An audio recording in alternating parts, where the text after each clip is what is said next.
Bismillahirrahmanirrahim. Assalamualaikum warahmatullahi wabarakatuh. Pemirsa yang dimuliakan Allah Subhanahu wa taala, pada kesempatan kali ini kita membuka muqaddimah atau pendahuluan dari Himpunan Putusan Tarjih Muhammadiyah. Nah, pertemuan kali ini kita akan memulai dari Bismillahirrahmanirrahim. La ilaha illallah wahdahu la syarikalah wa bihil haulu wal quwwah. Alhamdulillahil mubdi' lil awalimi wal mu'id al arwahi ilal ajsami yaumal qiyamah. Tidak ada Tuhan selain Allah Subhanahu wa taala yang Maha Esa, tidak ada sekutu baginya, dan segala daya dan kekuatan hanyalah milik Allah Subhanahu wa taala. Segala puji bagi Allah yang sudah menciptakan berbagai alam semesta dan mengembalikan ruh kepada jasadnya pada hari kiamat nanti. Wassalatu wassalamu ala sayyidina Muhammadin khatamin nabiyyin wa afdalil mursalin wa ala alihi ajma'in. Salawat dan salam kepada Tuhan kita Nabi Muhammad SAW, penutup para nabi dan juga Rasul terbaik, dan juga kepada keluarganya dan kepada semuanya, kepada semua sahabat keluarganya dan semua sahabatnya. Pemirsa yang dimuliakan Allah Subhanahu wa taala, ini ada yang menarik sebenarnya di lingkungan Muhammadiyah. Jadi muqaddimah ini diawali ya sebagai biasanya disebut sebagai syarat pembukaan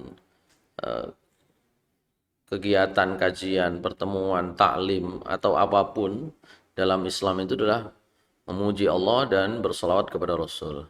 Nah, yang barangkali menarik di sini, barangkali yang tidak banyak kita ketahui atau tidak banyak kita sadari di lingkungan warga Muhammadiyah, ketika menulis tentang sholawat kepada Rasulullah SAW, di sini mulai ada Allahumma sholli ala sayyidina Muhammad. Jadi saya ingin mengatakan bahwa kita perlu banyak membaca untuk mengetahui bahwa bersolawat dengan menggunakan kata sayyidina itu juga ada di dalam muqaddimah Himpunan Putusan Tarjih Muhammadiyah. Hanya saja memang dalam sholat sebagaimana dia contohkan, ya, diberikan contohnya oleh Rasulullah SAW, kata Sayyidina itu memang tidak diajarkan.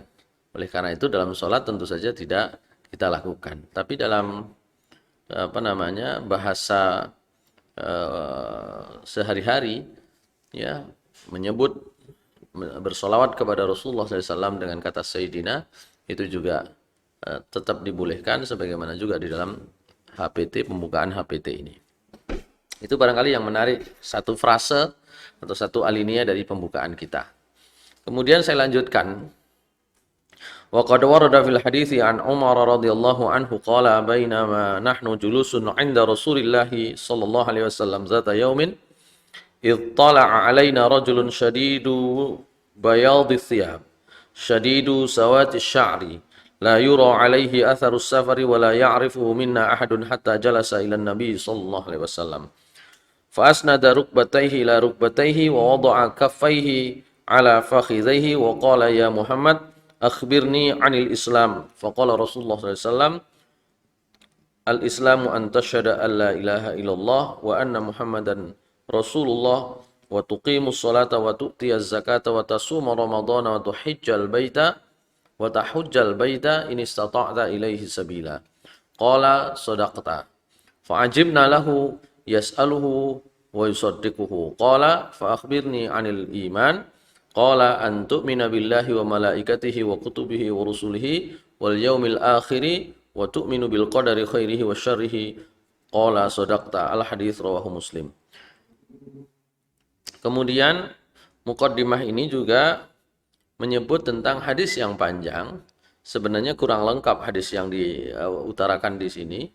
Hadis yang cukup populer diriwayatkan oleh Umar bin Khattab Ya, ada di dalam Sahih Bukhari, ada dalam Sahih Muslim. Kebetulan yang dikutip di sini adalah yang diriwayatkan dari Imam Muslim.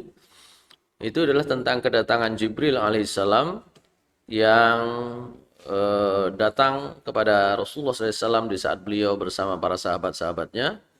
Jibril datang dalam bentuk menyerupai laki-laki biasa seperti orang umumnya, dan dengan ciri-ciri yang digambarkan oleh Umar bin Khattab, ya, pakaiannya sangat putih, kemudian rambutnya sangat hitam.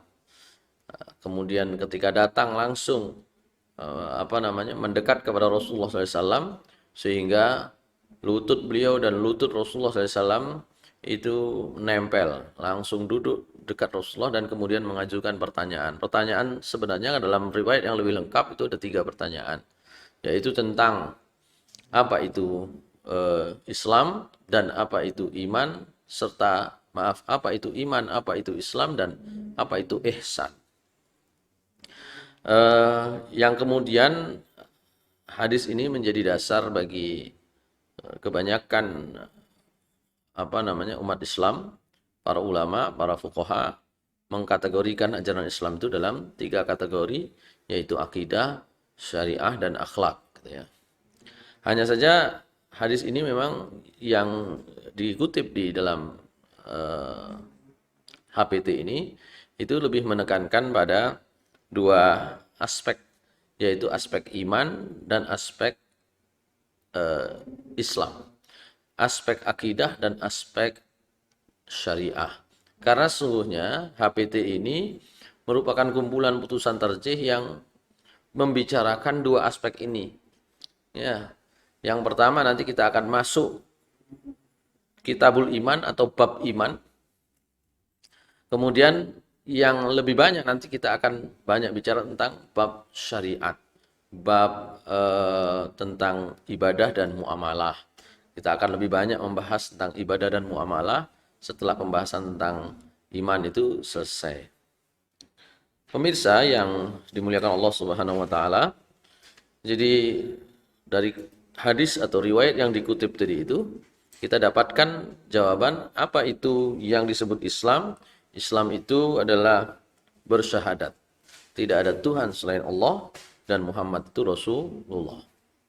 Yang kedua adalah mendirikan sholat, kemudian membayar zakat, berpuasa Ramadan, dan melaksanakan haji ke Baitullah bagi yang mampu, yang kemudian disebut dengan rukun Islam. Sementara apa itu iman? Iman itu adalah beriman kepada Allah, kepada para malaikat, kepada kitab-kitabnya, kepada rasul-rasulnya, kepada hari akhir, dan beriman kepada takdir baik dan takdir buruk dari Allah Subhanahu wa taala, yang kemudian disebut sebagai rukun iman.